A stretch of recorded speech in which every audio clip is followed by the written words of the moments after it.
નમસ્કાર, નિર્માણ ન્યૂઝની વિશેષ રજૂઆત ઝીરોર કાર્યક્રમ સાથે હું છું યજ્ઞ ત્રિવેદી. દર્શક મિત્રો, આજે ઝીરોર કાર્યક્રમમાં ચર્ચા કરવા જઈ રહ્યા છીએ એનડીએ વર્સિસ ઇન્ડિયા. એટલા માટે કારણ કે લોકસભાની ચૂંટણી આવતાની સાથે અત્યારે તો તમામ રાજકીય પક્ષો તૈયારીઓ તો શરૂ કરતા હોય છે અને તેની સાથે આ વખતે કેવી રીતે જે ચૂંટણી જીતવી તેને લઈને રાજકીય સમીકરણો પણ ગોઠવાતા હોય છે. ઇન્ડિયા જે ગઠબંધન જે થયું અને ત્યારથી લઈને અત્યાર સુધી જે ઘણી બધી જે બેઠકો તો થઈ, સૌથી પહેલાં બિહારમાં થઈ અને ત્યારબાદ જે અત્યારે અલગ અલગ બેઠકોની સાથે હવે ત્રીજો જે રાઉન્ડ હવે આવ્યો છે. ત્રીજા રાઉન્ડમાં ક્યાંક હવે શક્યતા એવી હતી કે હવે આ જે 2 દિવસીય મિટિંગ છે તેમાં સૌથી પહેલાં તો સંયોજક કોણ બનશે. સંયોજક બનશે, સીટની વહેંચણી કેવી રીતે થશે, સીટની વહેંચણીની સાથે સાથે જે રાજ્યોમાં અત્યારે તો રાજકીય સમીકરણો જોવા મળી રહ્યા છે તેને કેવી રીતે ઠંડા પાડવા અને તેને કેવી રીતે સેટલ કરવા તેની ઉપર ક્યાંક અત્યારે તો ચર્ચા જોવા મળી રહી છે. અને આ જ મુદ્દા ઉપર ચર્ચા વિચારણા કરવી છે. આ મુદ્દા ઉપર ચર્ચા વિચારણા કરવા માટે અમારી સાથે જોડી ગયા છે પ્રશાંતભાઈ ગઢવી કે જેઓ રાજકીય વિશ્લેષક છે, સંજીવભાઈ પંચોલી કે જેઓ ભાજપના નેતા છે અને ડૉક્ટર નિકુલભાઈ પટેલ કે જેઓ કોંગ્રેસના નેતા છે. જે આપ ત્રણનું સૌથી પહેલાં તો સ્વાગત છે. નમસ્કાર. જે રીતે ઇન્ડિયાની વાત કરવામાં આવે તો ઇન્ડિયામાં પણ ક્યાંક અલગ અલગ જે બેઠક વહેંચણીની સાથે સાથે રાજ્યો વચ્ચેના જે પરસ્પર મતભેદો દૂર કરવાની જે બાબત સામે આવી છે અને જે બેઠક છે બોમ્બે ખાતેની તેમાં જે 63 જેટલા નેતાઓ ઉપસ્થિત રહેશે તેવી પણ અત્યારે તો જે શક્યતાઓ ક્યાંક વર્તાતી હતી અને તે પ્રમાણે શરદ પવાર દ્વારા પણ નિવેદન આપવામાં આવ્યું હતું કે આ ઇન્ડિયા ગઠબંધન જે થયું છે તેને લઈને ક્યાંક એનડીએને અત્યારે તો જે પરસેવો છૂટે તેવી પરિસ્થિતિનું નિર્માણ થાય તેવું લાગી રહ્યું છે. એક બાજુ એનડીએ એક બાદ એક જે બેઠકોનું આયોજન કરી રહી છે. એનડીએ દ્વારા પણ જે ભારતીય જનતા પાર્ટીના રાષ્ટ્રીય અધ્યક્ષ જેપી નડ્ડા, વડાપ્રધાન નરેન્દ્ર મોદી, ગૃહમંત્રી અમિત શાહની જે મિટિંગ હતી તે પણ અત્યારે તો એ થઈ. અલગ અલગ પક્ષ સાથે પણ બેઠક થઈ રહી છે. પણ હવે સવાલ એ છે કે આ વખતે લોકસભાની ચૂંટણીમાં કેવા પ્રકારનો માહોલ જોવા મળશે. પ્રશાંતભાઈ, સૌથી પહેલો પ્રશ્ન આપણે કે 3 ઉદ્દેશ્ય છે. એક સંયુક્ત સચિવાલય, બીજું રાજ્યોમાં જે પરસ્પર મતભેદો દૂર કરવાના અને ત્રીજું બેઠક વહેંચણી, જે એક સૌથી મહત્વનો પ્રશ્ન છે કે બેઠક વહેંચણી કેવી રીતે કરવામાં આવે.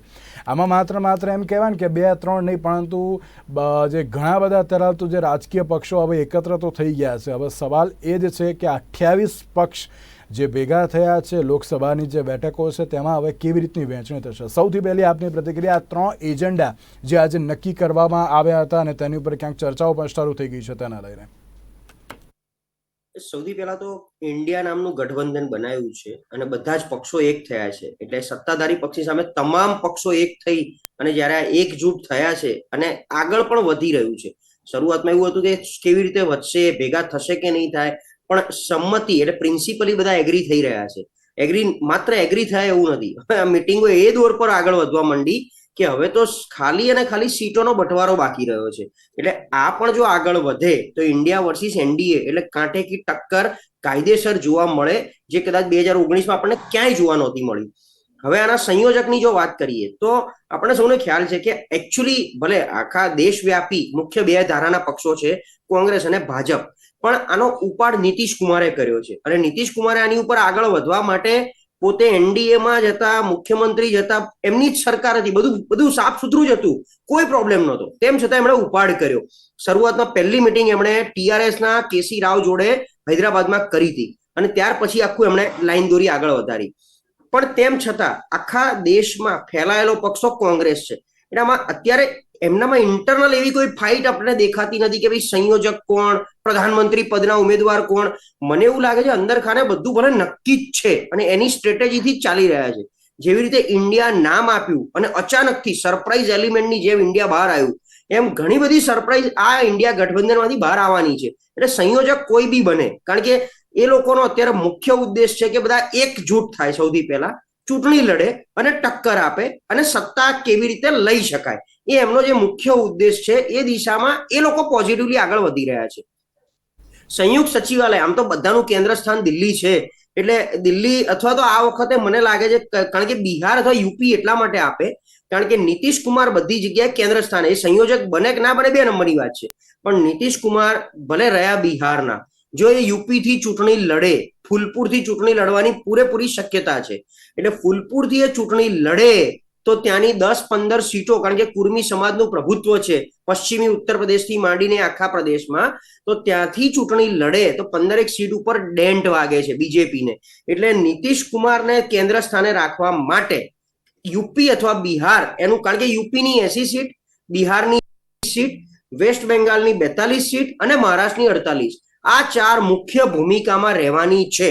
ઇન્ડિયા ગઠબંધનની સફળતા આ 4 સ્ટેટ નક્કી કરશે, કારણ કે બાકી 10 સ્ટેટ એવા છે જ્યાં ભાજપ વર્સિસ કોંગ્રેસની સીધી ટક્કર છે, જ્યાં બીજો કોઈ પક્ષ કશું કરી શકવાના નથી. ત્યાં સેકન્ડ થર્ડ નંબરના રેન્કિંગ બી ભેગા કરો તો બી ફાઇટ ભાજપ કોંગ્રેસ છે. એટલે બિહાર, દિલ્હી અને ઉત્તર પ્રદેશ, આ 3ની વચ્ચે મને લાગે છે કોઈ એક એવું સંયુક્ત સચિવાલય બનાવવામાં આવે, કારણ કે બાકી બધા રિજિયોનલ પાર્ટી જે સાઉથના છે એ બહુ નાના નંબર્સમાં છે અને હજી એમનું કમિટમેન્ટ નથી આવ્યું. જેમ કે આંધ્રપ્રદેશથી શું થશે કોઈને ખબર નથી, તેલંગાણાનું શું થશે હજી ખબર નથી. ટીઆરએસ પહેલા બહુ એક્ટિવ હતું પણ અત્યારે ક્યાંક પાછળ ચાલી રહ્યું છે. તો આમ આદમી પાર્ટી દિલ્હી અને પંજાબ, એટલે એ પણ દિલ્હીની આજુબાજુ થયું. તો દિલ્હી મને લાગે છે કે દિલ્હી અથવા બિહાર અને ઉત્તર પ્રદેશ, આ 3ની વચ્ચે ક્યાંક સંયુક્ત સચિવાલય બને. પીએમ રેસ મને નથી લાગતું કોઈ એવા ચહેરા માટે, કારણ કે છેલ્લે તો આખી નવી જ રણનીતિ આવશે. પીએમ પદનો ઉમેદવાર કંઈક જાહેર નહીં થાય, કોણ એક બનશે એ પણ નક્કી નહીં થાય, પણ કંઈક અલગ ફોર્મ્યુલાથી આ લોકો બહાર આવશે કે 2-3 ડેપ્યુટી પીએમ બનાવવા, એક પીએમ બનાવવા, રોટેટિંગ પીએમ બનાવવા, આવું કંઈક લઈને નવું આવશે. અને ગઠબંધનની આખી રણનીતિ મજબૂત રીતે વધી રહી છે, એટલા માટે એનડીએ ક્યાંક ને ક્યાંક ભીસમાં આવ્યું છે. તમે સમજો, one nation one election, UCC, આ બધા અધ્યાદેશ ગમે ત્યારે હવે આવી શકે છે. અને આપણે આજે જોયું કે અચાનકથી એક સત્ર બોલાવવામાં આવ્યું, સત્રની પાછળ બે, હા, એટલે સ્પેશિયલ સત્ર. હવે એમાં લગભગ 5 થી 10 જેટલા ક્યાંક ને ક્યાંક બિલ પસાર કરવાના છે. હવે એ બિલમાંથી 2-3 નાના નાના બિલને બાદ કરતા યુસીસી એક મોટું હોઈ શકે છે. વન નેશન વન ઇલેક્શન, કારણ કે આવનારા સમયમાં 5 વિધાનસભા, આખું લોકસભા, એટલે લોકસભાનું ઇલેક્શન પણ વહેલું આવે. વન નેશન વન ઇલેક્શનને ધ્યાનમાં રાખો તો ડિસેમ્બરમાં જ લોકસભાની ચૂંટણી યોજાય અને આવનારા વર્ષોમાં, એટલે આવતા વર્ષે મહારાષ્ટ્રની, હરિયાણાની ચૂંટણી છે, એને પણ આની સાથે ક્લબ કરી શકાય છે. કારણ કે બંને જગ્યાએ, મહારાષ્ટ્રમાં પણ હવે તો ભાજપની સરકાર કહેવાય અને હરિયાણામાં પણ એમની સરકાર છે, એટલે એને એને પાડી શકાય છે, એ ડિઝોલ્વ કરી શકાય છે એસેમ્બલી. એટલે બધું એક સાથે જો રચાય તો ક્યાંક વન નેશન વન ઇલેક્શનની ફોર્મ્યુલા પણ આમાં ફિટ થાય છે. અને યુસીસી આવ્યા પછી એનડીએને આનો ફાયદો મળી શકે એમ છે. 18 થી 22 પહેલા તો G20ની મીટિંગ પૂરી થવી, 10 થી 15 સપ્ટેમ્બરમાં નાનું મોટું બધું ભેગું કરવું અને ત્યારબાદ 18 થી 22ના બધા અધ્યાદેશ અને બિલ, આ બહુ જ મોટા ફેક્ટર છે. એટલે આ સપ્ટેમ્બર મહિનો રાજકીય રીતે બહુ જ મોટું ઘમાસાણ ઊભું કરી શકે એવો મહિનો છે ભારત માટે. 30 સપ્ટેમ્બરે આપણે આની ઉપર ફરીથી ચર્ચા કરશું યજ્ઞ, એટલે આપણને ખ્યાલ આવશે અને બહુ જ બધી ક્લેરિટી પણ આવી જશે. બિલકુલ સાચી વાત છે, કારણ કે હવે શું નવું આવશે તેની ઉપર ક્યાંક ચર્ચા કરવાની શરૂઆત કરીએ ને એની પહેલાં એમ કહેવાય, આજે તો હજુ આપણે ઇન્ડિયા અને એનડીએ ઉપર આપણે ક્યાંક ચર્ચા કરવાના હતા, પરંતુ આ વિશેષ સત્રની ક્યાંક જાહેરાત પણ થઈ ગઈ, એટલે કે ક્યાંક કંઈક નવું આવે તેવી હજુ પણ શક્યતાઓ છે. નિકુલભાઈ, સૌથી મહત્વનો પ્રશ્ન અત્યારે હાલ એ છે કે જે તમે 3 એજન્ડા જે નક્કી કર્યા છે, એક તો રાજ્યના પરસ્પરના જે મતભેદો દૂર કરવાના છે, પછી પેલું સંયુક્ત સચિવાલયને અત્યારે હાલ તો આપણે નથી જોતા, કારણ કે એટલું કંઈક આમ ઇમ્પોર્ટન્ટ અત્યારે હાલ તો નથી કહેવાતું, પણ મહત્ત્વનું એ છે સીટ શેરિંગ, જે અત્યારે હાલ તો દરેક રાજ્યમાં એક મહત્ત્વનો ભાગ ભજવશે. કારણ કે જે અલગ અલગ એમ કહેવાય કે સૌથી મોટો પક્ષની આપણે વાત કરીએ તો કોંગ્રેસ છે, કોંગ્રેસ બાદ અલગ અલગ જે રાજકીય પક્ષો અત્યારે તો જે ભેગા થતા હોય છે. પ્લસ એક ચર્ચા એ પણ જોવા મળી હતી કે એનડીએની જોડે જે 38 પક્ષો છે તેમાંથી પણ 4 કદાચ ઇન્ડિયામાં અત્યારે તો જે જોડાય તેવી જે શક્યતાઓ છે. કોંગ્રેસના જે પ્રવક્તા છે તેમના દ્વારા નિવેદન પણ આપવામાં આવ્યું હતું. ત્યારે ભાઈ 28 પક્ષોનું સીટ શેરિંગ પર સવાલ એ છે કે કેવી રીતે થશે, કારણ કે એક બાદ એક સરપ્રાઇઝ એલિમેન્ટ જ આ વખતે ઇન્ડિયા અત્યારે તો આપી રહી છે. અને મુખ્ય વસ્તુ એક કે સંયોજક કોણ બનશે, અને ત્રીજી વસ્તુ એક કે પીએમ પદના દાવેદાર અત્યારે તો કોણ હશે. એટલે કે આ વખતની જે પરિસ્થિતિ છે ઘણી અત્યારે તો જે ચર્ચાસ્પદ જોવા મળી રહી છે. ના, સાચી વાત છે. બધી વસ્તુ ધીરે ધીરે પરત બહાર આવશે અને દરેક લોકોને બી એની જાણકારી થશે. અને આપણે જોયું કે જે રીતના બધા લોકો કહી રહ્યા છે કે આ શંખ કાશીએ નહીં પહોંચે, પરંતુ આપણે ધીમે ધીમે ધીમે જેમ બધું ગઠબંધન મજબૂત થઈ રહ્યું છે, વિચારધારાઓ મજબૂત થઈ રહી છે, સીટ શેરિંગની જે તમે વાત કરો છો એ કમિટીની મિટિંગ્સની અંદર ચર્ચા થશે, એ બી તમને પ્રેસ કોન્ફરન્સ દ્વારા જણાવવામાં આવશે. 11 મેમ્બરનું કદાચ કોર વર્કિંગ કમિટી બનશે, એની બી જાણકારી આપવામાં આવશે. એના અધ્યક્ષ કોણ હશે એ બી જાણકારી આપવામાં આવશે. હવે જે રીતના તમે કીધું એ પ્રમાણે કોંગ્રેસ એક મહત્વની ભૂમિકામાં એટલે રોલ પ્લે કરશે, કારણ કે મહત્તમ ક્ષેત્રીય પાર્ટી છે અને જે લોકો બી જ્યાં જ્યાં મજબૂત છે, જે લોકો જે સ્ટેટમાં મજબૂત છે, ઘણા ત્યાં મુખ્યમંત્રી બી છે અને આપણને ખ્યાલ છે કે એ લોકોનું ત્યાં પ્રભુત્વ છે, તો એ રીતના સમગ્ર ઘટનાક્રમ ઇન્ડિયાની ગઠબંધનની બેઠકમાં કરવામાં આવશે. હવે તમે તમારા પ્રસ્તાવનામાં કીધું એ પ્રમાણે કે આ બધી સમગ્ર ઘટનાની અંદર એનડીએમાં એક ગભરાટ ફેલાઈ ગયો છે અને એના ઘટનાનો એક ઉદાહરણ આપવા માંગીશ. મારા ખ્યાલથી આ ગભરાહટનાથી ગેસના ભાવો આમ ધડામ દેખીને નીચે આવ્યા હોય એવી મારી જાણકારી છે. એટલે કે લોકોના હિત માટેના કામગીરી હવે આ સરકારે ચાલુ કરી. અમે ક્યારના કહેતા હતા કે મોંઘવારી છે, બેરોજગારી છે, પણ ભારતીય જનતા પાર્ટીના પ્રવક્તા સ્વીકારતા હતા અને સરકાર સ્વીકારતી હતી. પરંતુ હવે ખ્યાલ આવી ગયો છે કે લોકોના મૂળભૂત મુદ્દા પર જે રીતના આ ઇન્ડિયા ગઠબંધન લોકોના મુદ્દાઓ જાહેર કરશે, એ બી એક આનો ભાગ છે કે આપણે કયા મુદ્દાઓ ઉપર ચૂંટણી લડીશું. તો એ બી આવશે. તો કર્ણાટકા મોડેલ પ્રમાણે જે ચૂંટણી લડવાનું થશે તો લોકોના મૂળભૂત મુદ્દાઓ પર કામ કરીશું. એટલે આવનારા દિવસોમાં રાહ જુઓ અને તમે જોશો જે રીતના સરપ્રાઇઝિંગ એલિમેન્ટ્સ એક પછી એક આવી રહ્યા છે અને આવનારા દિવસોમાં 5 વિધાનસભાની ચૂંટણીઓ બી છે, એ એક અલગ પેરામીટર છે. પણ જયારે આ ગઠબંધનની વાત કરવામાં આવે છે તો ફક્ત ને ફક્ત આપણે કેન્દ્રની જે સરકાર છે એના માટે છે. અમે કોઈ પ્રધાનમંત્રીને હરાવવા નથી નીકળ્યા કે ના કોઈ ભારતીય જનતા પાર્ટીને, પરંતુ દેશની અંદર જે શાસન ચાલી રહ્યું છે, દેશની અંદર આ સરકાર આવી ત્યારે લોકોને એક વિશ્વાસ સંપાદન કરીને આવેલી હતી કે બહોત હુઈ મહેંગાઈ કી બાર, અબ કી બાર મોદી સરકાર, 2 કરોડ રોજગારી, 15 લાખ બેંકમાં ખાતાના પૈસા અને બધી ઘણી બધી વસ્તુઓ વાત કરવામાં આવી હતી. ભ્રષ્ટાચાર મુક્ત ભારત, શું કહેવાય કે સ્વદેશી movement, make in India, GST, નોટબંધી, આતંકવાદ પૂરો થઈ જશે, શું કહેવાય કે દેશની અંદર આમ અચ્છે દિન આવી જશે. ઘણી બધી વાતો સાથે આ સરકાર આવી હતી ને લોકો એક વિશ્વાસ સાથે પ્રધાનમંત્રી જે હાલના છે એમના વિશ્વાસ પર એમણે વોટ આપ્યું હતું ને 2 વખત ટર્મ આપી. 9 વર્ષમાં એ કશું જ જોવા નથી મળ્યું અને સમગ્ર જે આજે ગઠબંધનમાં લોકો છે એ બી એક આ સમય ભારતીય ગઠબંધનની જનતા જે તમે પાર્ટી વાત કરો છો નિકુલભાઈ, આ તો ગઠબંધન લોકસભા 2024 સુધી રહેવું પણ બહુ જરૂરી છે.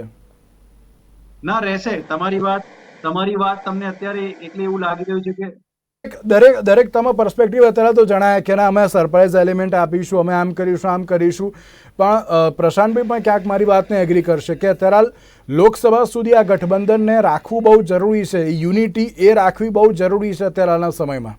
જો પછી એ સમય નહીં રહે, જો સીટ શેરિંગમાં કંઈ પણ અત્યારે તો આગુબાજુ થશે તો પણ ક્યાંક અત્યારે તો જે વિવાદ સર્જાઈ શકે છે.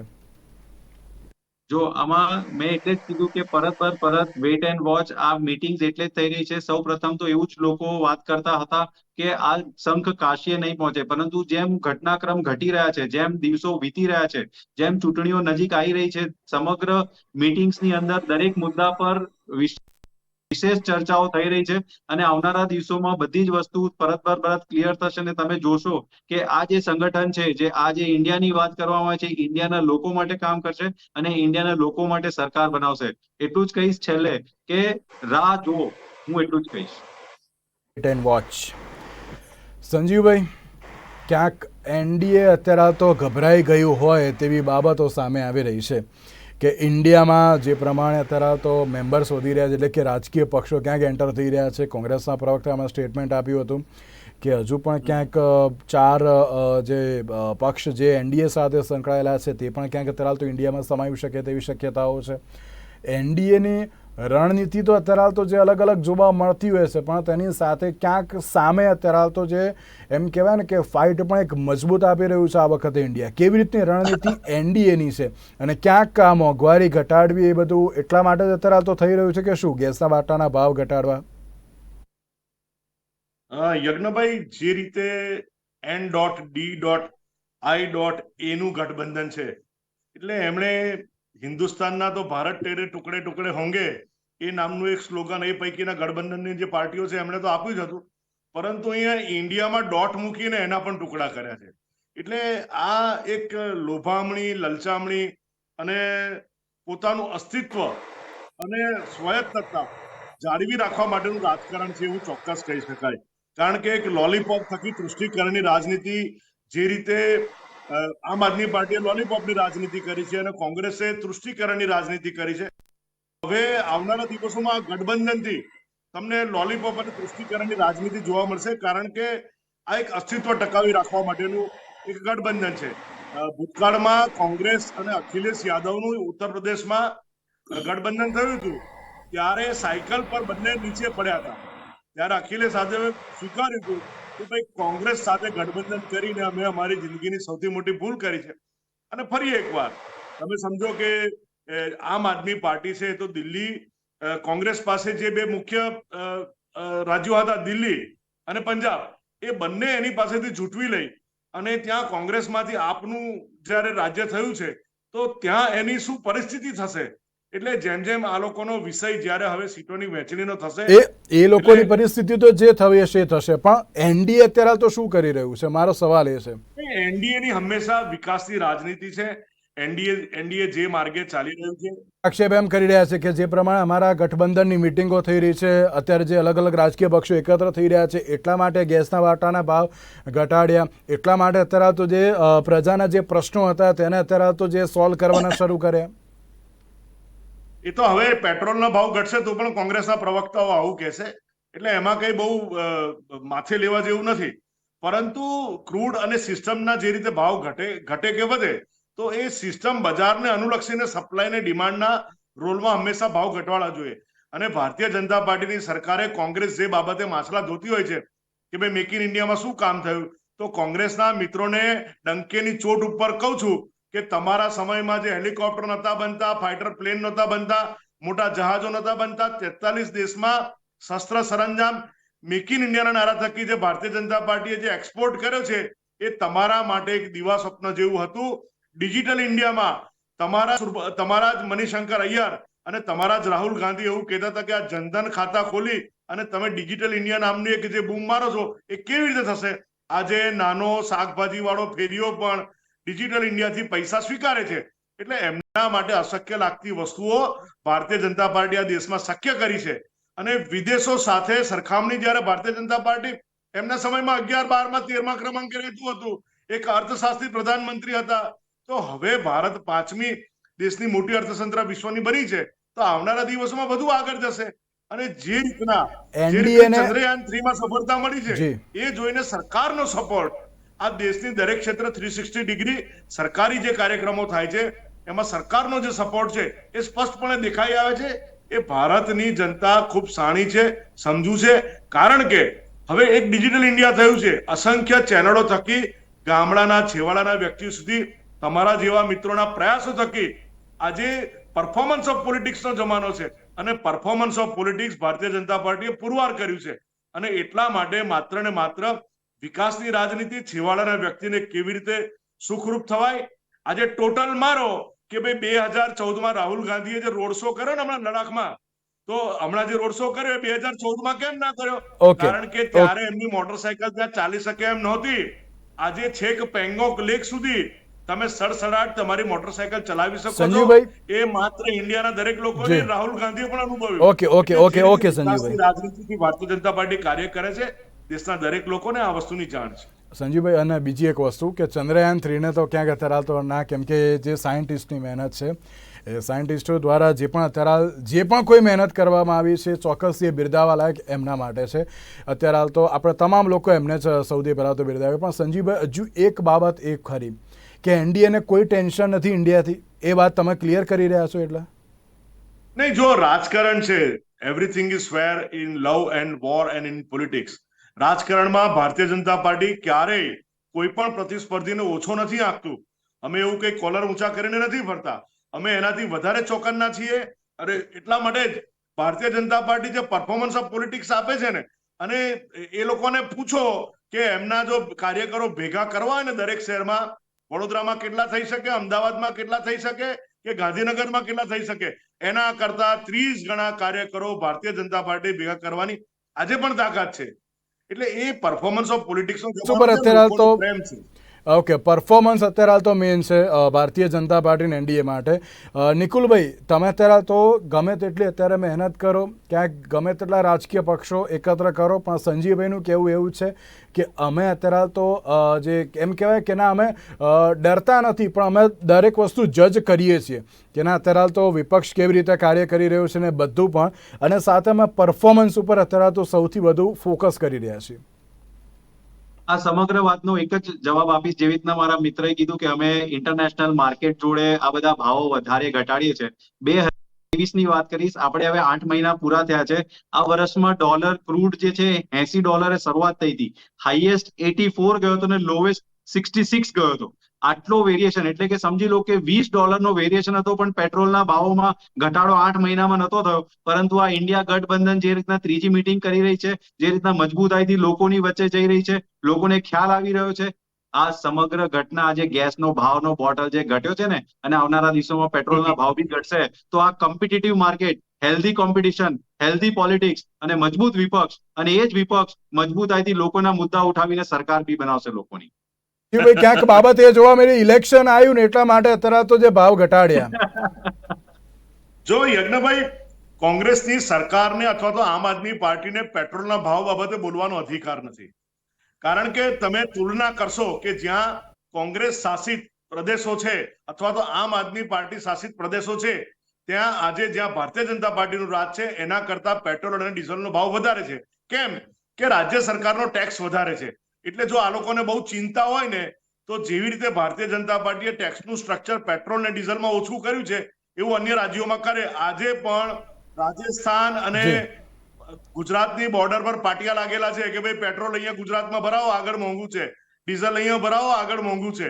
આવી જ પરિસ્થિતિ દરેક બોર્ડર પર છે. એટલે ભારતમાં પેટ્રોલ અને ડીઝલ કેવી રીતે છેવાડાના વ્યક્તિને મળે ને, એની ચિંતા ભારતીય જનતા પાર્ટીની સરકારે કરી સંજીવભાઈ, છે. ક્યાંક તમે ચિંતાની વાત કરી. એમણે તો કરોડો રૂપિયાનું દેવું કર્યું હતું અને બોન્ડ આપ્યા પેટ્રોલ કંપનીઓને. ઓકે. બોન્ડને વ્યાજ સહિત એની તમામ રકમ ભારતીય જનતા પાર્ટીએ પૂરી કરી છે. સંજીવભાઈ, એક છેલ્લો પ્રશ્ન, થોડું ટૂંકમાં કહેજો, મારે પ્રશાંતભાઈને હજુ એક પ્રશ્ન પૂછવો છે. જે રીતે તમે કહ્યું કે ના અત્યારે તો પરફોર્મન્સ પોલિટિક્સ, તો આ વન નેશન વન ઇલેક્શનનો જે આઈડિયા અચાનક તો કેવી રીતે? ના, નો ડાઉટ પહેલાં હતો, પહેલાંથી ક્યાંક ચર્ચાઓ ચાલતી હતી.